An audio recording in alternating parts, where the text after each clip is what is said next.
Nation, what's going on? It's Mitchell Renz here, host of the Raiders Reporting, coming up live on today's program. The Raiders Week 6, winners and losers up against the Tennessee Titans. Some of you might be sitting here going, Mitch, I haven't seen you do this video the past few weeks. I haven't done this video the past few weeks because we haven't had too much to look at in terms of a winning situation. After a win against the Tennessee Titans, I want to be able to do this show. And the reason why I want to be able to do this show is because it's one of my favorite segments that I do. It's one of the top segments that my real ones always ask me for after a big-time Raiders win. And if you are a real one, give me an RO4L down below, because even after an unsexy win, a win is a win in the NFL, and I'm going to celebrate this shit out of this Raiders win. So if you're sub, type RO4L down below. So the way that our winners and losers is going to go is I got the 5 biggest winners on offense and defense, and then I have the 3 biggest losers on the offense and defense, and it's going to be ranked. So from 5 all the way down to 1, 1 being the biggest winner. Now, you guys are going to see coming in at number 5, and somebody's going to go, even Chugs was like, did Besh even catch a football yesterday? The answer to that is no. He had 1 target. So why is he a winner? There weren't a lot of winners on the offensive side of the football yesterday. Let's just be very honest with ourselves. But the reason why I'm going to put Besh as a winner, and the only reason why I'm doing it, snaps. He started over Dante Thornton Jr. He ended up really getting way more snaps than Dante Thornton Jr. And I think at this point, he has now inserted himself clearly as the wide receiver 3 for the Las Vegas Raiders, which, as you could see coming into this game, that was not the case. For that reason, Jack Besh coming in here at number 5 on my winners on offense. Let's go to number 4, and I'm going to go Alex Bachman, another guy who actually did not touch the football at all on the offensive side of the football. But the reason why I'm going to give this one to Bachman, he was a lot better in special teams. And he was a big part of, I think, helping out our punt return game. Dylan Laube got a little bit banged up yesterday. He's got a hamstring injury, so you might see Bachman on some more kickoff returns. But yesterday, I looked at the entire team, and I wanted to see improvement on offense. I wanted to see improvement on defense. I wanted to see improvement on special teams. Because of what I saw from Bachman and what he was able to provide from a special team standpoint, that's why he's number 4 on this show. Let's go to number 3 here, and it's going to be Tre Tucker, who continuously shows that he is getting better and better as a Raiders wide receiver. 5 catches, 70 yards. Made a few really clutch catches near the end of that game, especially the one going down the sideline, what helped us kind of put that final, cherry on top in terms of just getting some extra points, which gave us a little bit of extra of that safety blanket. But you can tell Geno's looking for Tre Tucker. They're using him a lot more in pre-snap motion. They try to use a lot of misdirection with him, which helps up Ashton Jeanty's running game. But Tre Tucker is showing that growth, and Tucker is really starting to be a receiver that I think more and more NFL teams are going to have to keep an eye on. Quite frankly, with all the rumors we've been hearing around Jacoby Myers, I think something really interesting that you're going to see is if the Raiders start going to Tre Tucker a little bit more, maybe they're doing that in preparation for a potential Jacoby Myers trade. Let's go to number 2 here for our winners on the offensive side of the football, and this one's got to go to Michael Mayer. He has a really good opportunity to get some extra work with Brock Bowers being out. Mayer missed the last 2 weeks with that concussion issue. 5 catches, 50 yards. That receiving touchdown from Geno Smith earlier in the game.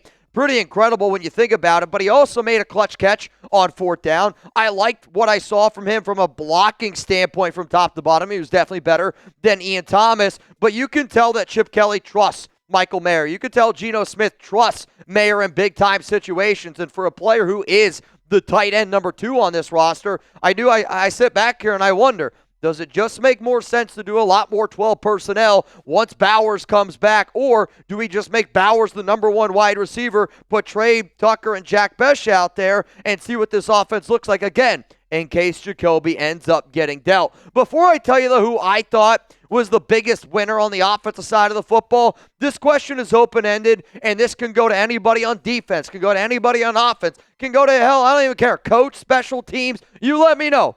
Who was the Raiders' biggest winner versus the Titans in Week 6? My answer is going to be coming up a little bit later on today's program.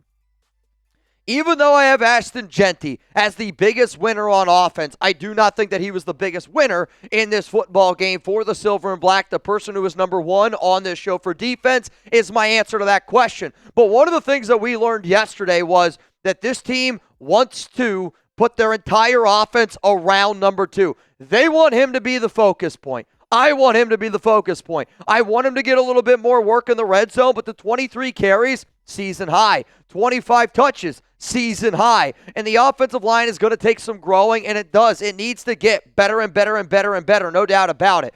But Ashton Jeanty, you watch him, and you can tell that he is a special, special running back. And over the past 3 games, the Raiders have done a better job making him a bigger focal point of that offense. I mean, he's averaging 4.83 yards per carry. 280 yards, 9 catches. They just want to be able to put the football in his hands, which is what good offensive coordinators do. They put the ball in the best player's hands, and Ashton Jeanty right now is the best player you got on offense. So the more and more you give him the rock, the better and better things are going to be. Coming up next on the show, we're going to get into the losers on the offensive side of the football. Coming in here at number 3, I got to say it's Dante Thornton Jr., and it's only because no targets, no catches. He's been kind of getting weaned out of the offense, and yesterday did not start, and it was a lot of Jack Bech. Quite frankly, if I had to guess, Jack Bech had 50 more snaps than Dante Thornton Jr., if I had to guess off the top of my noggin. Coming in at number 2, it's going to be Geno Smith. They tried to hide him in every way humanly possible. Threw the ball only 23 times, 17 of 23, but the biggest problem was you threw the interception. You threw an interception in a moment that you didn't need to throw a pick because we could have at least put some points on the board. The other thing, though, there was a fumble, and it was picked up. It was returned for a touchdown. I don't know if it was a fumble or not. I'll be honest with you. I was surprised they overturned it. But my point is, even in a game against one of the worst teams in the NFL, Geno Smith was still getting caught by that by the turnover bug. Whether it was the fumble, it got called back. The bad interception, we need to clean up the turnover play. If we do not clean it up, we're not going to win many football games this year. Geno, it starts with you. You gotta clean it up. But to me, the biggest loser on the offensive side of the football, I think it's got to be Chip Kelly. And I'm saying it's Chip Kelly because the offense is still predictable. Geno Smith is still going through his growing pains. The Raiders are not using Ashton Jeanty in the red zone. You're throwing fades to Alex Kappa in the red zone. There's just still a lot of plays where I'm sitting here scratching my you-know-what, and I'm going, I just don't know if Chip Kelly has a good understanding of what he's trying to accomplish, because I know this. He could scheme up plays. The very first drive of that game yesterday against the Titans, it was 13 plays, 48 yards, ended in a field goal. But you could tell that he knows how to script his plays. It's time for him to start making some adjustments in between, the end of the fourth quarter, making some adjustments in the second quarter. Because you come out in the third quarter, you got another 8-play drive, 70 yards. That one resulted in a touchdown, which is good. When it's scripted, Chip Kelly shows you that he knows what the hell is going on. When it's unscripted and then you got to figure it out as we're going, that's where he really struggles. But 20 points is not good enough against the Tennessee Titans. Geno Smith was not good enough against the Tennessee Titans. This Raiders offense was not good enough against the Tennessee Titans, and that is why these are the losers on the program. Before we get into the winners on the defensive side of the football, and unfortunately the losers as well, but I'll tell you this, defense played their freaking you-know-what off. I was very impressed from what I saw from the defensive side of the football. I'm also very impressed with our sponsor, Prize Picks. This episode is brought to you by Prize Picks. You and I make decisions every day, but on Prize Picks, being right can get you paid. Don't miss any of the excitement this season on Prize Picks, where it's good to be right. Prize Picks is simple to play. You just pick more or less on 2 to 6 player stat projections. If you get your picks right, you can cash in and win up to 2,000 times your money. Prize Picks is also the best way to get action on sports in more than 40 states, including California, Texas, Florida, and Georgia. Prize Picks is the only app that offers stacks, meaning that you can pick the same player up to 3 times in the same lineup, which is exactly what I did yesterday. But today, a lot of good sports on.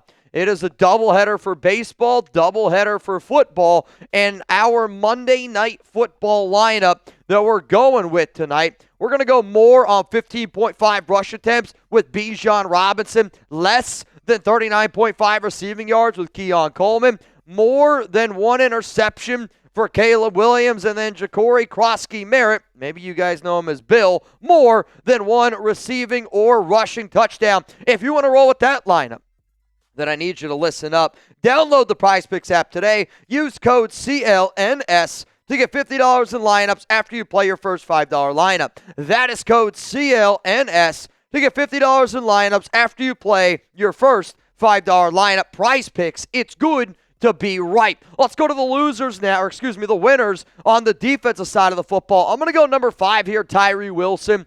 4 tackles. He had a tackle for loss. He had a really, really big fumble recovery. He was the one that jumped on top of that football from Devin White, which then resulted in that touchdown at the 2-yard line. I wish that they would use him as a defensive tackle more, and I'll just keep saying it over and over that I just wish he would get some of those extra opportunities at the defensive tackle position. But I do think the Raiders' defensive line played a stellar game yesterday, and they won in the trenches up front. That's why the Raiders defense showed out. Let's go to number 4 here. I'm going to go Eric Stokes. And I kind of didn't know where to go exactly with, to me, there were clearly some winners. And there's a lot of winners on this show. I'm going to put Eric Stokes on here at number 4 because at the end of the day, the Tennessee Titans scored only 10 points. They did pick on our secondary. I don't really remember Stokes getting picked on all too much, but to me, he was your number 1 cornerback, and he was somebody that they didn't really test all too often. Now, maybe, they were testing out Kai Blue Kelly, and they were testing out Darnay Holmes, and they were testing out some other players in that secondary, but I think for the most part, you saw a good game by Eric Stokes. He was able to show that he was healthy. He was able to stay healthy throughout the remainder of that game. But Stokes, to me, was somebody that I was impressed by in that one. Let's go to number 3. It's going to be Geno, and at defensive tackle, probably one of my favorite things that I saw him do is there's that new dance. I don't know what dance he hit, but, bro, that shit is going viral on social media, and I don't know what the kids are calling it, but he hit that thing hard, man. 3 tackles, 1 tackle for loss, a sack, a quarterback hit. I just liked what I saw from him. Lecky Fotu also had himself a sack, but for Jonah, he made a lot of his plays in really, really important times. And,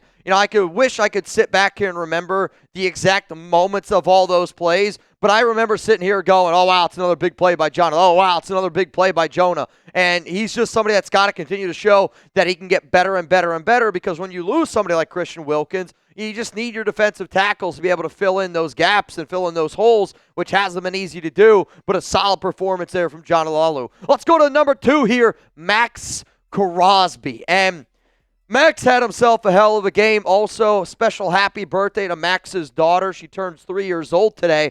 And I don't know, a lot of threes up on that screen. 3 tackles, 2 tackles for loss, 2 sacks, 3 quarterback hits. The Condor was going all over the football field yesterday, and he made a lot of really key plays. Teams are honing in on him. They're trying to double team him. They're trying to take him out of the football game. But I think what you saw yesterday from Max was that effort level times 10. And he was the amount of times that you saw Max get maybe denied at one spot and then he's trying to go around the other way to try to get after Cam Ward. It was a constant pressure from 98, which is what you need on the tape. But coming in here at number 1, and to me, the MVP of this ball game, I think it's got to be Devin White. And, you think about the Jermaine Pratt story. Jermaine Pratt also led the Indianapolis Colts in tackles yesterday, by the way. But losing your top linebacker in Pratt means you needed your other linebackers to step up, which is exactly what Devin White did. But they also used him the right way. They used him as a true north linebacker. I don't want a north and south linebacker. I want him to go straight. Get after the quarterback, be an athlete, pin your ears back, stop the run. That's what Devin White needs to do.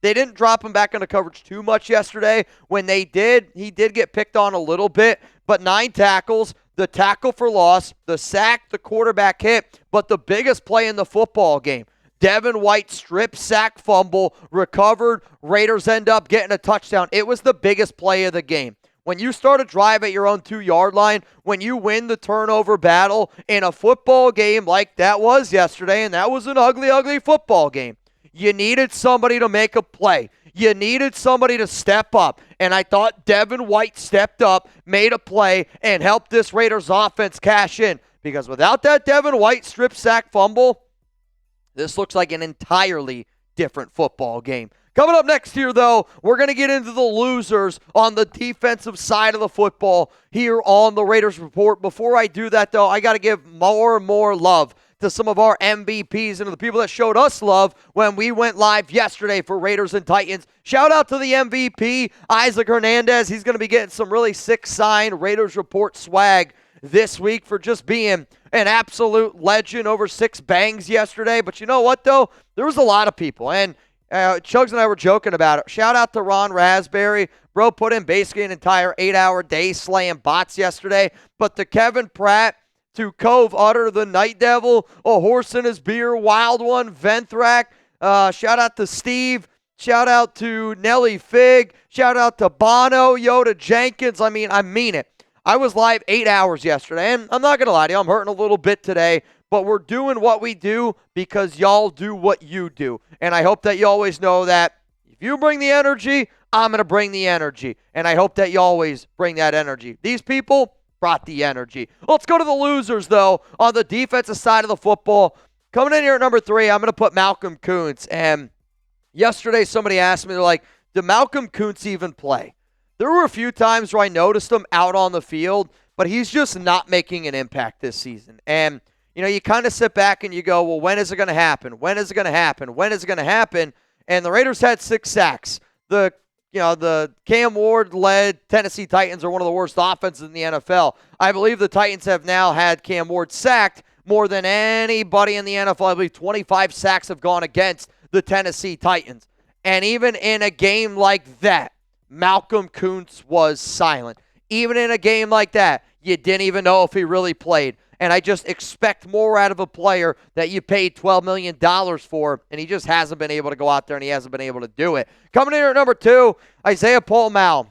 I don't know how many times I got to feature him as a loser. I feel bad because I don't think he's a bad player. The Raiders are just using him in the wrong way. They're using him as a free safety. He continues to get exploited. Teams continue to pick on him in the secondary, and he continues to give up touchdowns. But number 1 here, man, by far I would say the biggest loser for the Raiders on defense, it's got to be Kai Blue Kelly. I don't know when Pete Carroll, I don't know when this coaching staff is going to look themselves in the mirror and go, yeah, all right, I think that we've already done the Kai Blue Kelly thing. I think we've tried it for 6 weeks now, and it's been an absolute positive disaster. He leads the NFL with most receiving yards against. He gets picked on all the flipping time, and when you're looking for 3rd down, when they're looking to pick up that clutch 1st down, the offensive coordinators, quarterbacks, they're going after Kai Blue Kelly. They're going after Isaiah Paul-Mal. We need somebody in the secondary. We need somebody that can cover. And I don't know if there's somebody out there on the open market. I do know there's somebody out there on the open market. But at this point, you got to make a change. Because if you keep rolling with Kai Blue Kelly and Isaiah Paul-Mal and you're playing them the way that you keep playing them, the Chiefs are going to run train on you. The NFL is going to run train on you. And this entire season is just going to feel like a railroad track of you getting run over and over and over again. So, Pete, if you want to keep sticking with this, give me a choo-choo down below. I want to know, Sip the Haterade, who was the Raiders' biggest loser versus the Titans in Week 6? Let me know down below what that answer is. I don't feel like it can be a Kai Blue. I don't feel like it can be an Isaiah Paul-Mal. For me, the Raiders' biggest loser against the Tennessee Titans in Week 6 was Chip Kelly. And I think that has to be Chip Kelly, and it has to be the Raiders' offense as a whole. 20 points, technically, you really only earned, I'll say, 13 of those because you started one of your drives at the 2-yard line, and you made me a little bit nervous that you weren't even going to be able to get in on that drive. But your red zone offense still struggling a lot. Your quarterback still turning over the football too much. Your inability to continue to extend drives, to make proper adjustments. Your total offense, 226 yards against the Titans. It was not good enough. So, yes, the Raiders were able to get a win, but to me, the biggest loser from that game, I think it has to be Chip Kelly. I think it has to be Geno Smith, and it just has to be your Las Vegas Raiders offense from top to bottom. If you don't know when I'm going to be live today, and if you don't know when I'm going to be live the remainder of the week, I am live right now recording this video. I am not going live for Monday Night Football because we stayed live yesterday for over 8 hours and we did Sunday Night Football, but I will be back tomorrow, 4 p.m. Eastern Time. I will be here for Thursday Night Football, and you already know, Raiders, Chiefs, buckle up, Buttercup, because we're also going to have Wild 114, Mount Raidermore in the building. It's going to be a hell of a week here on the show, and I hope that you're here to pull up and party with us.